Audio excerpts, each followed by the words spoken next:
قال كم لبثتم في الأرض عدد سنين మీరు భూలోకంలో ఎంతకాలం జీవితం గడిపారు అని అల్లాహ్ అడుగుతాడు. قالوا لبثنا يوما أو بعض يوم فاسأل العادين. అల్లాహ్ మేము ఒక రోజు లేకపోతే రోజు కంటే తక్కువ మేము జీవితం గడిపి ఉంటాము. ఫస్అలిల్ ఆద్దీన్, కావాలంటే లెక్క వేసే వారిని అడగండి అని అంటారు.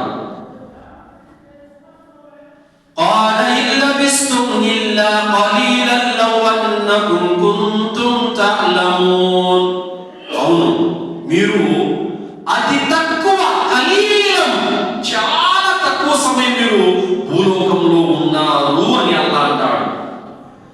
అఫహసిబతుం అన్నమా ఖలక్నాకుం అబథం వఅన్నకుం ఇలైనా లా తుర్జఊన్. ఏమి మిమ్మల్ని ఏమైనా ఆడుకోవటానికి ఆశపాశ తమాసగా మేము ఏమైనా పుట్టించామా?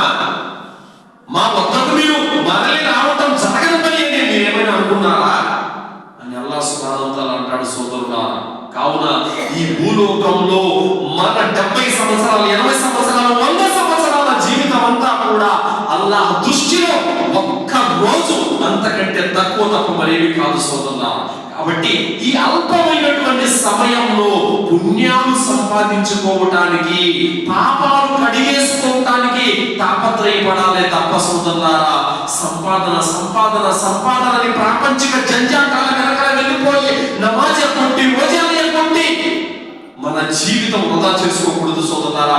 ఏ విధంగా ఒక పోలీసు అధికారి నీ బండి ఆపి నీ లైసెన్స్, నీ హెల్మెట్, నీ ఆస్తి, నీ ఇన్సూరెన్స్ అన్ని గుచ్చి అడుగుతున్నాడు, అదే విధంగా అల్లాహ్ సుబ్హానహు వ తఆలా నీ ఈమాన్ గురించి, నీ నమాజ్ గురించి, నీ రోజా గురించి, నీ హజ్ ఉమ్రాల గురించి, నీ జకాత్ సదకాల గురించి, నీ పుణ్య కార్యాల గురించి, నువ్వు చేసిన ప్రతి పాపం గురించి అల్లాహ్ తప్పనిసరిగా మనలో అందరినీ అడుగుతాడు సోదరులారా. కావున చెబుతున్న మాట ఏమిటంటే, ఈ అల్పమైనటువంటి జీవితాన్ని మనం వృధా చేసుకోకూడదు సోదరులారా.